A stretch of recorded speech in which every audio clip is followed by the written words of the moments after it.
Helldivers 2's success doesn't really come as a surprise to me. Being a fan of the original twin-stick shooter Helldivers 1, I've been anticipating the game's arrival for some months. It was a near daily topic of discussion here at Freakopolis. We often asked each other questions like, would the perspective shift from top-down to third-person change the experience in a truly fundamental way? Or, how much content would be returning from the first game and how much would be brand new? Or, of course, where were the distinctly absent mechs and vehicles and all the promo stuff so far? Mostly, we just hoped we'd have a good, fun game on our hands by the time it released. Like I said, we're already fans. Now that we've had the opportunity to play a decent bit, we're certain Arrowhead Studios has hit a total bullseye with this one.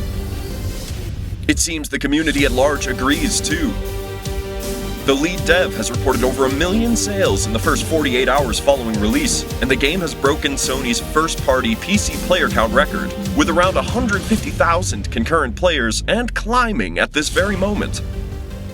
But I don't want to go on and on about the obvious stuff. Yes, the stratagems and destruction are freaking amazing. Yes, the gunplay and loadout designs are slick and varied. Yes, the enemies are fun as hell to shoot at. No, the microtransactions are not egregious. Check, check, check, and check. You likely knew all that already. Instead, I want to talk about the subtler aspects of Helldivers 2 that I believe have greatly contributed to the game's mass appeal. There are a plethora of smaller details here that are worth highlighting, and some really smart design choices which I believe set this title apart. Just recently, it was revealed that Helldivers 2 took a sliver under 8 years of dev time to create. One might be surprised that a $40 unabashedly AA title would require that degree of effort, but to me it shows really, really clearly. Passion simply oozes from this game. Take, for a quick example, the sound design. Those in the industry know all too well that Foley work often goes severely underappreciated. Guns and explosions are concussive and grand, of course, but there's far more than that to enjoy here. Helldivers 2 is an auditory buffet. From the alarmed chirps of a Terminid scout noting your location to the steely mutterings of killer automatons right around the corner, klaxon sirens blaring as a bunker is opened. For prosperity!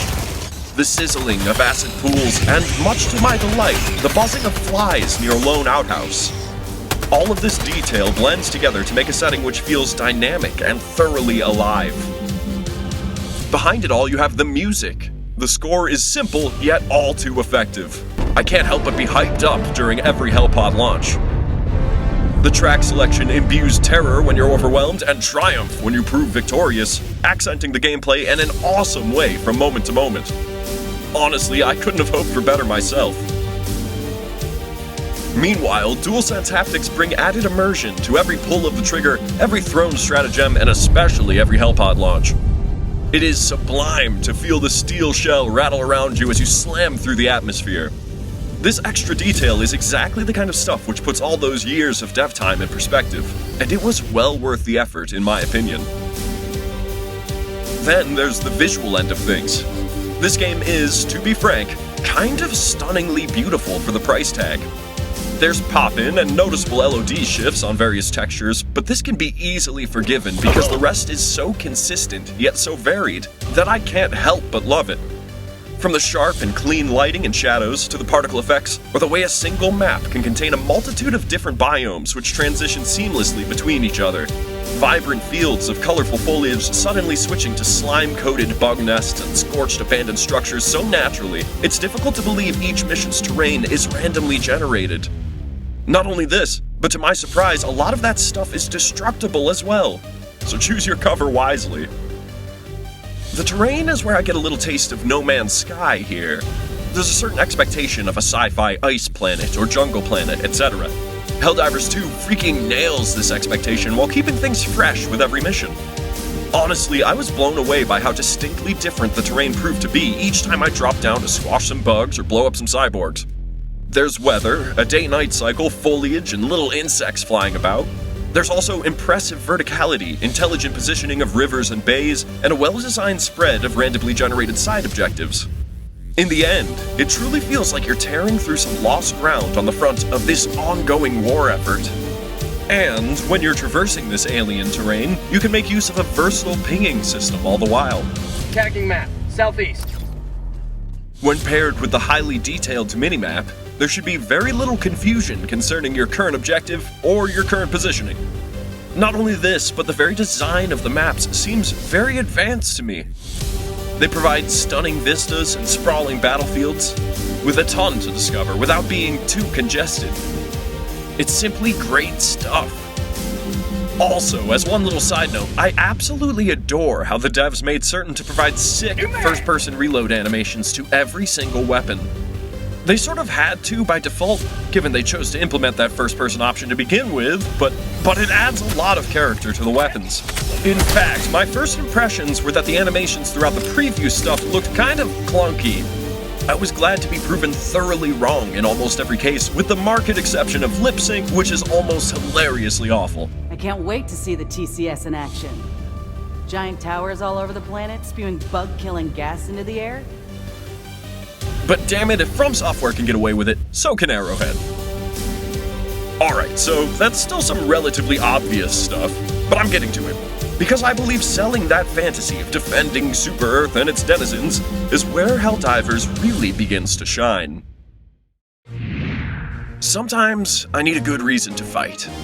It's not that I'm always looking for a story, but I do need a why. There was an impeccable effort on the part of the devs to make certain you feel like a part of this galaxy and its ongoing struggles. This shows both within the missions and during the Inbetween, which is perhaps the biggest surprise delight of this game, the downtime on your destroyer. When you're fighting planetside, you can actually look up and see your destroyers orbiting overhead. You can see when they drop ordnance, you can see their visual upgrades, but that's not all. Other destroyers loom on the horizon. You're not alone out there. You can easily believe that just beyond that mountain ridge, another group of Helldivers is locked in another life-or-death battle alongside thousands of others. That kind of extra detail makes all the difference when it comes to selling the fantasy of your in-game efforts.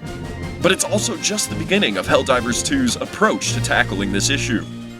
That very same destroyer also serves as your hub, where you can choose your loadout, buy upgrades, and prepare for the next mission. The thing is, this may be my favorite hub space in an online game ever. It's compact enough that you don't have to spend too much time messing around if you don't want to, yet rich with detail in ways I never would have anticipated.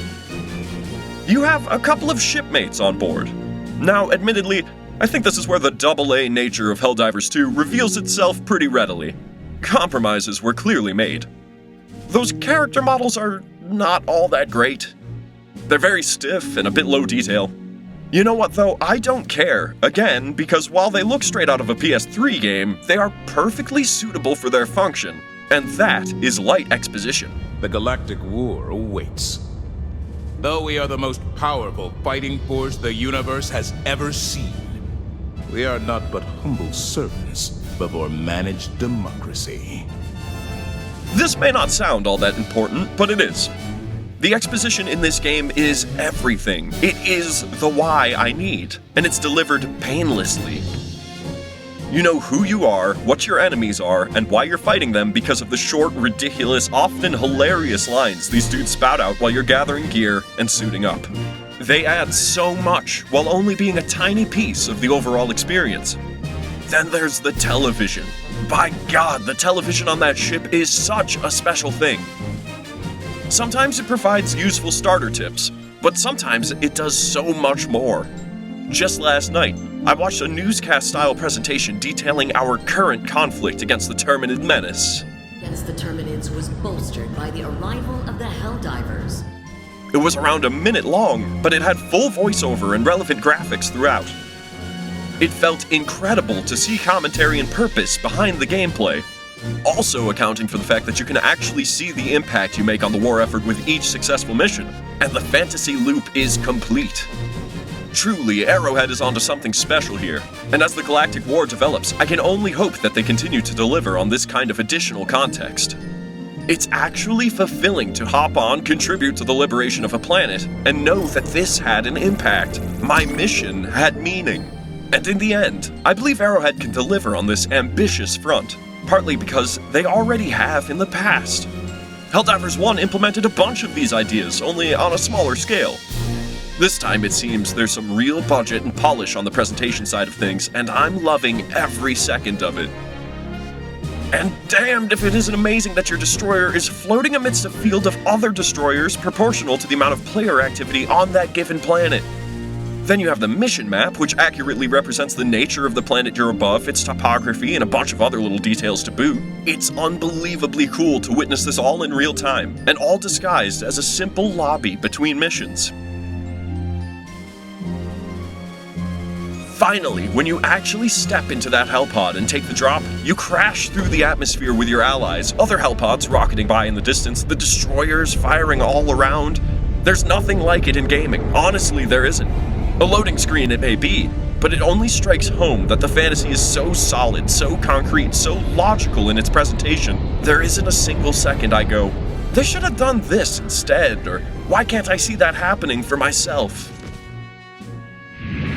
Allow me to explain why this is so important, to me at least. Helldivers 2 gives you all this subtle detail to enjoy, and all the while presents it in a way I never would have expected. Unlike nearly every other live service game, Helldivers 2 doesn't waste your time as you take it all in. With the exception of the post-mission recap, that stuff could be cut in half, honestly. The devs never stop you to say, wait, look up at your destroyer, it's firing now, it just happens. You're never locked into a dialogue. In fact, you can just walk away from NPCs mid-delivery if you want. There's story, sure, but it's a justification for gameplay, and there's nothing stopping you from focusing solely on mission after mission, mechanical upgrade after upgrade. It feels like there was a huge amount of consideration placed on the balance between gameplay and story, with the gameplay being amazing and the story serving as a perfect backdrop without becoming overbearing.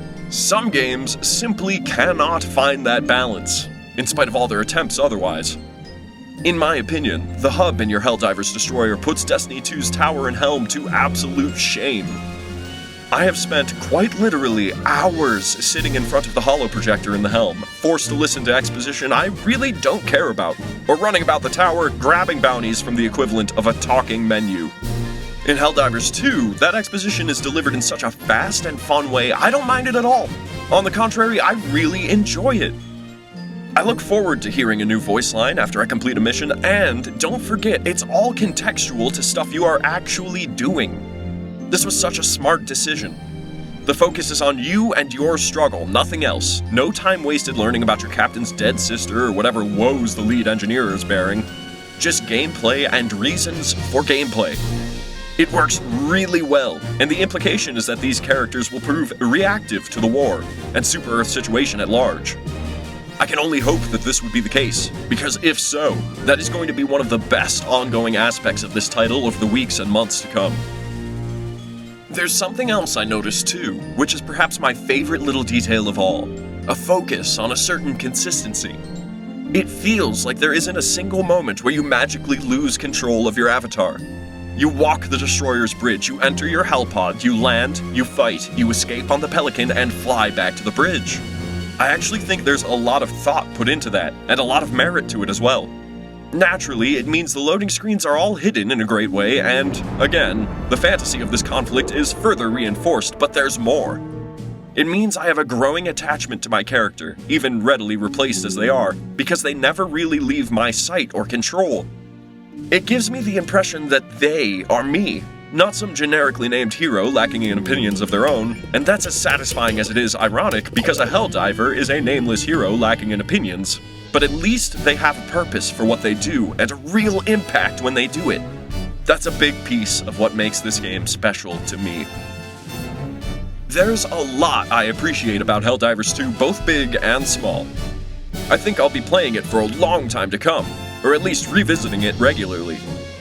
After all, I can't permit Super Earth to fall, can I? Not with all those fellow Helldivers counting on me anyway. Give our latest video on the finals a watch, or check out any of our D&D related content if you're a big fan of fantasy. Be sure to like and subscribe for more Freakopolis content, and as always, thank you for watching.